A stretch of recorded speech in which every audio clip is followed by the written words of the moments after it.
Next है bryophyllum. Second जो question आपका है वो है ब्रायोफिलम।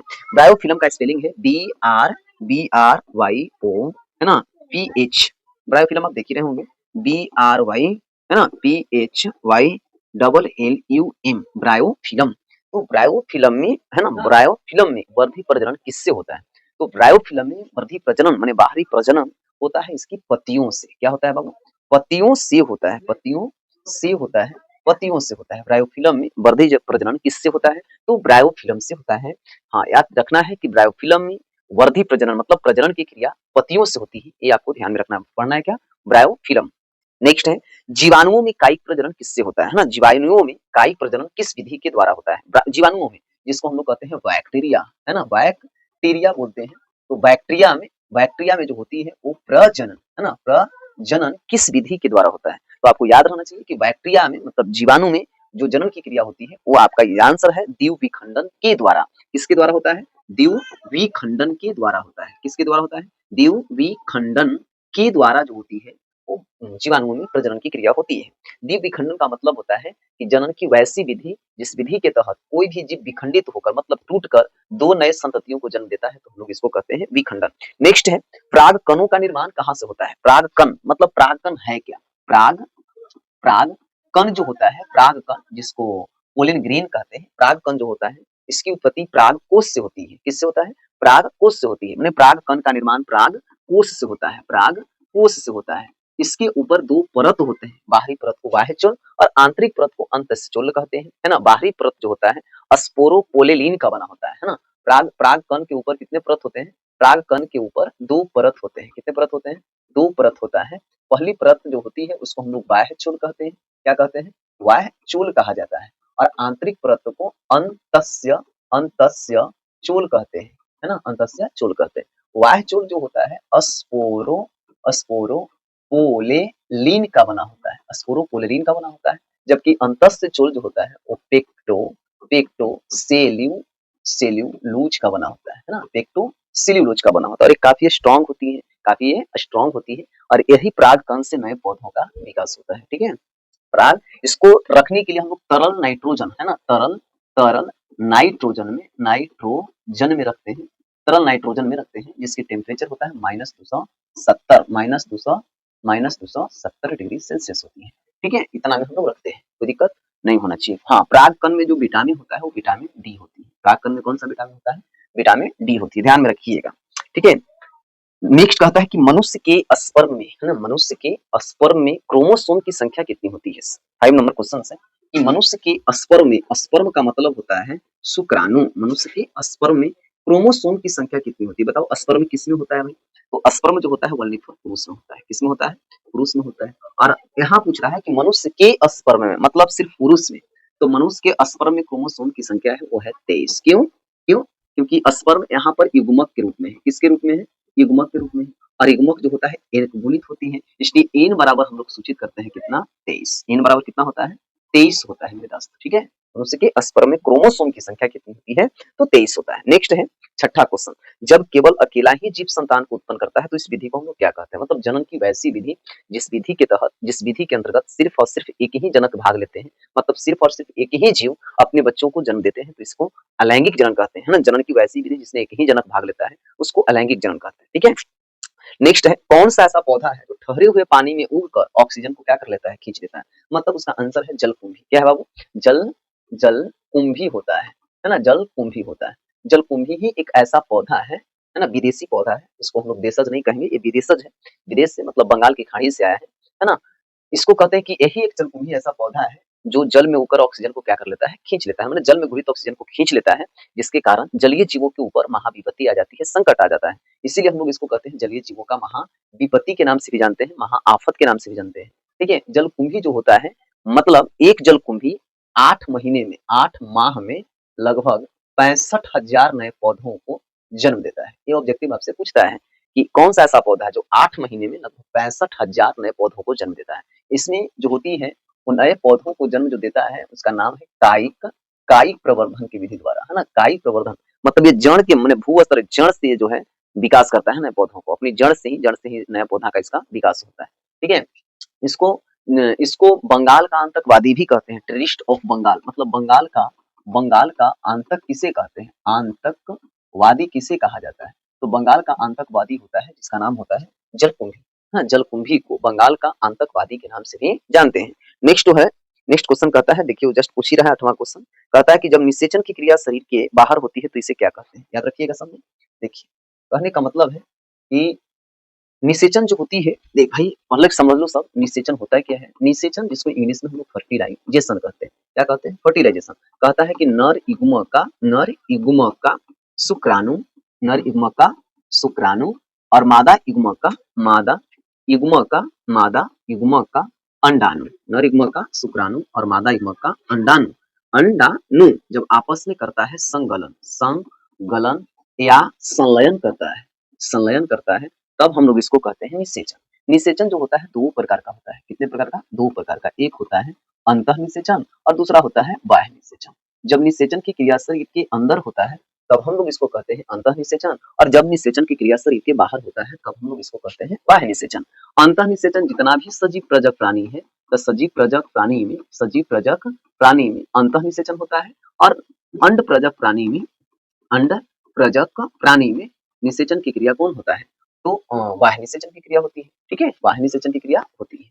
तो दिक्कत यही आपसे पूछ रहा है, इसको इंटरनल फर्टिलाइजेशन कहेंगे और इसको एक्सटर्नल फर्टिलाइजेशन कहेंगे। सजीव प्रजक का मतलब होता है कि वैसा जीव जो अपने गर्भ से बच्चों को जन्म देता है ना, बच्चों को जन्म देता है, तब हम लोग इसको कहते हैं सजीव प्रजक। और जो अपने गर्भ से अंडों को जन्म देती है, अंडे देती है, तो अंडे देने वाले सभी प्राणी को अंड प्रजक प्राणी कहते हैं। जैसे मनुष्य वगैरह ये सब जितने भी हैं, गाय भैंस बकरी, ये सब के सब सजीव प्रजक हैं, लेकिन पक्षी वर्ग में जितने भी लगभग आ जाते हैं वो सब के सब क्या है, अंड प्रजक प्राणी है। नेक्स्ट क्वेश्चन कहता है 11वां नंबर क्वेश्चन कि जब फ्रूट का निर्माण फ्लावर के किस भाग से होता है, मतलब फ्रूट मतलब फल का निर्माण फ्लावर के किस भाग से होता है, मतलब पुष्प के किस भाग से फल का निर्माण होता है, फल का निर्माण फ्लावर के किस भाग से होता है, मतलब फल का निर्माण पुष्प के किस भाग से होता है, तो याद करिएगा ओवरी से होता है। किससे होता है, ओवरी से होता है। ओवरी का मतलब है अंडाशय, ओवरी का मतलब अंडाशय, ओवरी का मतलब अंडाशय। कहने का मतलब है हम लोग यहाँ फल की कैटेगरी में पढ़ते हैं, कितने कैटेगरी में, फल को इंग्लिश में फ्रूट कहते हैं। फल जो होता है हम लोग का दो प्रकार का होता है, कितने प्रकार का, दो प्रकार का फल होते हैं। कितने प्रकार का होते हैं, दो प्रकार का। एक जो होता है जिसको कहते हैं सत्य फल और दूसरा होता है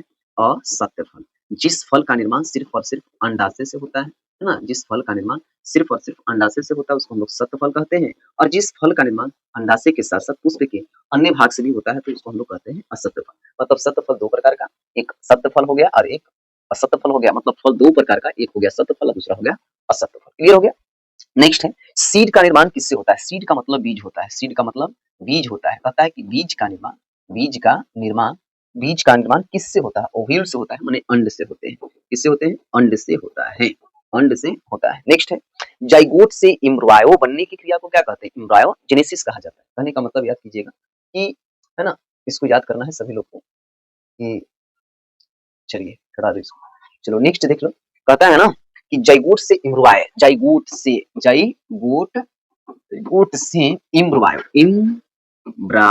एम्ब्रायो का मतलब होता है भ्रूण, एम्ब्रायो का मतलब भ्रूण होता है, और जाइगोट का मतलब होता है युग्मनज। कहता है युग्मनज हो जाता है और इसका मतलब भ्रूण होता है। कहता है कि जाइगोट से भ्रूण मतलब एम्ब्रायो बनने की क्रिया को क्या कहते हैं, तो एम्ब्रायो जेनेसिस बोला जाता है, जेनेसिस बोला जाता है। एम्ब्रायो जेनेसिस मतलब भ्रूण जनन कहते हैं, भ्रूण जनन कहा जाता है, भ्रूणक भाव। ठीक है।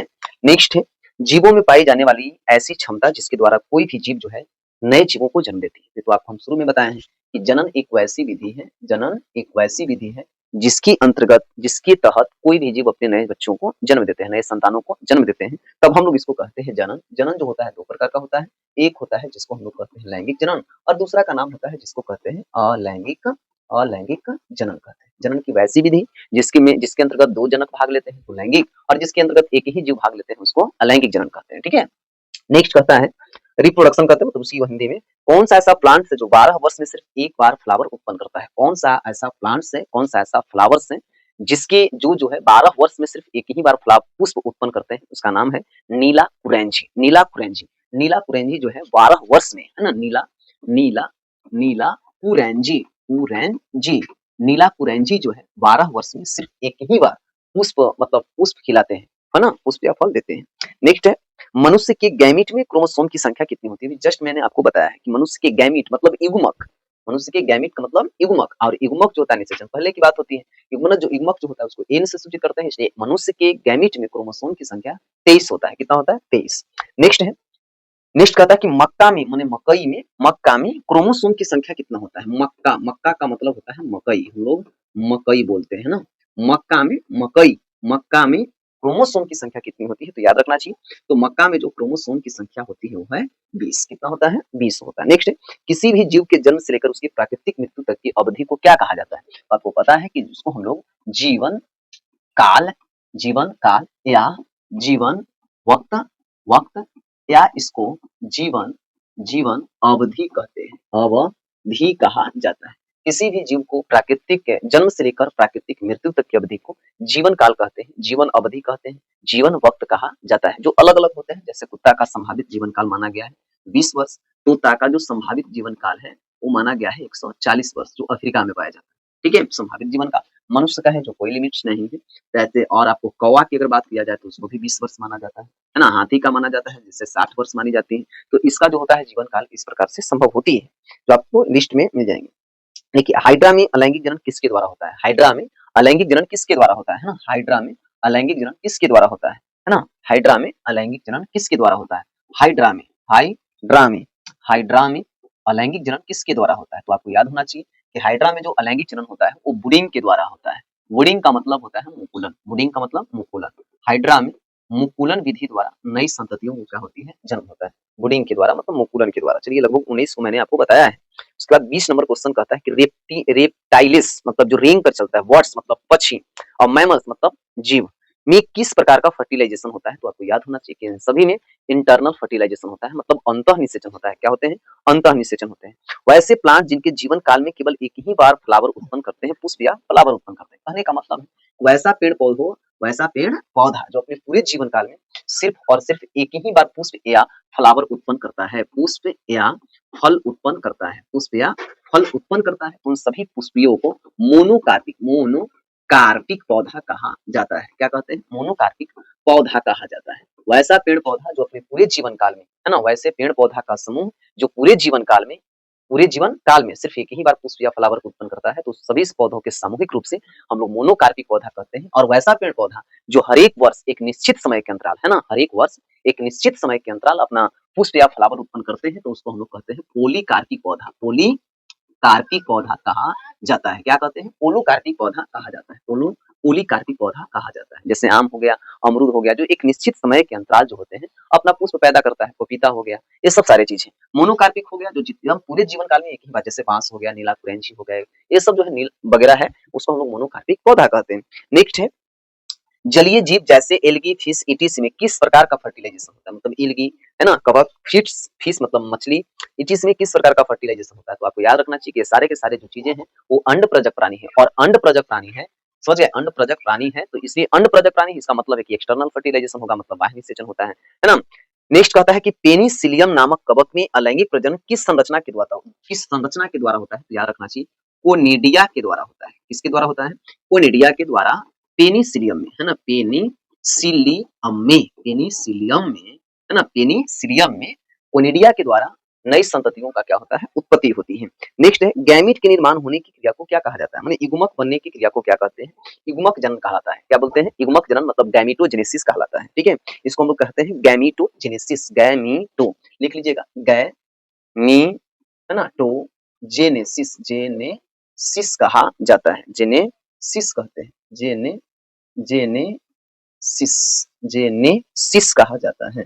जेनेसिस कहा जाता है, गैमीटोजेनेसिस कहते हैं, मतलब युग्मक जनन कहते हैं।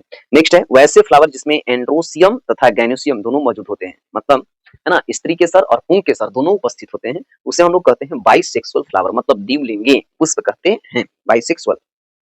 आलू में कायिक प्रजनन में भाग लेने वाली संरचना को कौन, माने आलू में किस संरचना के द्वारा जो है नए संततियों को भाग लेता है? तो अंकुरनशील आंख कलिका, अंकुरनशील माने कलिका के द्वारा। केचुआ किस प्रकार का प्राणी है? केचुआ जो होता है ना, केचुआ, तो केचुआ किस प्रकार का प्राणी है? केचुआ जो है बाइसेक्सुअल है, मतलब द्विलिंगी है, द्विलिंगी प्राणी है। ठीक है, द्विलिंगी प्राणी है ना, द्विलिंगी प्राणी, बाइसेक्सुअल प्राणी है। नेक्स्ट है, मूली का वैज्ञानिक नाम क्या है? मूली मतलब मुरई का वैज्ञानिक नाम क्या होता है? रेफरस सैटिवस है, रेफरस सैटिवस, रेफरस सैटिवस है, रेफरस सैटिवस है। चमगादड़ द्वारा परागन को क्या कहते हैं? चमगादड़ द्वारा परागन को क्या कहते हैं? याद कीजिएगा, थोड़ा सा इसमें समय दे देते हैं आपको। कहने का मतलब है परागन ना, देखिए परागन किसको कहते हैं? तो परागन का मतलब होता है, परागन को इंग्लिश में पॉलिनेशन कहते हैं। क्या कहते हैं? Pollination, pollination. परागन जो होता है दो प्रकार का होता है। सबसे पहले हम लोग समझेंगे कि परागन क्या है। परागन कहता है कि जब किसी पौधा के पुष्प से, है ना, किसी पौधा के परागकोश से परागकण निकलकर, है ना, पुष्प के अन्य भाग पर पहुंच जाता है। किसी भी पेड़ पौधा के परागकोश से परागकण निकलकर किसी पेड़ पौधों के वर्तिकाग्र तक चला जाता है, तब हम लोग इसको कहते हैं परागन। फिर से एक बात ध्यान रखिए, किसी भी पेड़ पौधा के परागकोश से, किसी भी पेड़ पौधा के पराग कोश से परागकण निकलकर, कौची से? ताकि पराग कोश से, है ना, पराग कोश से कौची निकलता है? ताकि पराग कण निकलता है। पराग कण निकलकर पुष्प के वर्ती काग्र तक चला जाता है, वर्ती काग्र तक चला जाता है, तब हम लोग इसको कहते हैं परागन। क्या कहें? परागन कहते हैं। ठीक है। परागन जो होता है दो प्रकार का होता है। एक होता है स्वपरागन, स्वपरागन, और दूसरा होता है जिसको हम लोग कहते हैं पर परागन कहते हैं। ठीक है, पर परागन कहते हैं। ठीक है, ध्यान में रखिएगा। परागन कितने प्रकार का? दो प्रकार का। पहला का नाम है स्वपरागन और दूसरा का नाम है पर परागन। कहता है कि जब किसी पेड़ पौधा के परागकोश से परागकण निकलकर अपने ही पौधा के वर्तिकाग्र तक चला जाता है, तो हम लोग इसको कहते हैं स्वपरागन। और जब किसी दूसरे पौधा पर चल जाता है तो इसको हम लोग कहते हैं पर परागन।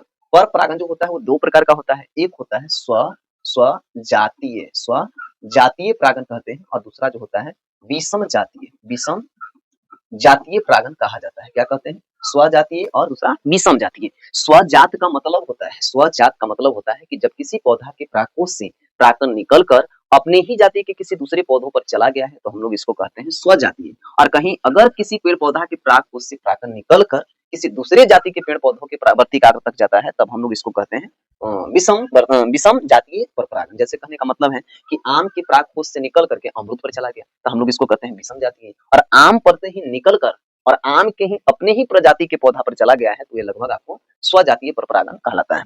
अब परागन की क्रिया है ना, अगर परागन के जिस माध्यम से होता है उसे हम लोग परागन का माध्यम कहते हैं। ठीक है, अब परागन का माध्यम बड़ी बनी है। यदि पक्षी द्वारा होता है, यदि परागन की क्रिया पक्षी के द्वारा होता है, तो हम लोग इसको कहते हैं पक्षी परागन। ठीक है, यदि परागन की क्रिया जल के द्वारा होता है, तब हम लोग इसको कहते हैं जल परागन। यदि परागन की क्रिया कीट पतंग के द्वारा होता है, तो इसको हम लोग कहते हैं कीट पतंग परागन। यदि परागन की क्रिया वायु के द्वारा होता है, तब हम लोग इसको कहेंगे वायु परागन। क्या कहते हैं? वायु परागन कहते हैं। वायु परागन को एनीमोफिली कहा जाता है, एनीमोफिली कहा जाता है, एनीमोफिली कहा जाता है। ठीक है, और पक्षी परागन को ऑर्निथोफिली कहते हैं, और नीथोफिली कहा जाता है, ऑर्निथोफिली कहा जाता है। और जब जल के द्वारा होता है तो इसको हम लोग हाइड्रोफिली कहते हैं, है ना, हाइड्रोफिली बोलते हैं। और जब कीट के द्वारा होता है तो इसको हम लोग इंटोमोफिली बोलते हैं। क्या बोलते हैं? इंटोमोफिली बोलते हैं। ठीक है, यहाँ तक का लगभग हम आपको बताएं। नेक्स्ट है 30 नंबर, घोंघे द्वारा परागन क्या कहलाता है? मैलेकोफिली कहलाता है। जब परागन की क्रिया घोंघा के द्वारा होता है, किसके द्वारा होता है? घोंघा के द्वारा होता है, तब हम लोग इसको कहते हैं मैलेकोफिली कहते हैं, है ना, मैलेकोफिली कहा जाता है। जब परागन की क्रिया घोंघा के द्वारा हो तो इसको हम लोग मैलेकोफिली कहते हैं। लगभग 30 क्वेश्चन हम आपको बताएं। 31 नंबर क्वेश्चन बता के हम आपको छुट्टी करते हैं। बिना निषेचन फल के विकास को क्या कहते हैं? मतलब बिना निषेचन के ही फल का जब विकास होता है, तब हम लोग इसको कहते हैं अनिषेचक फल। क्या कहते हैं? अनिषेचक फल कहा जाता है। और इस विधि को अनिषेचक जनन कहते हैं, अनिषेचक जनन कहते हैं, है ना, अनिषेचक जनन कहते हैं। अब इतना ही तक क्लास। लगभग आपको अगर अच्छा क्लास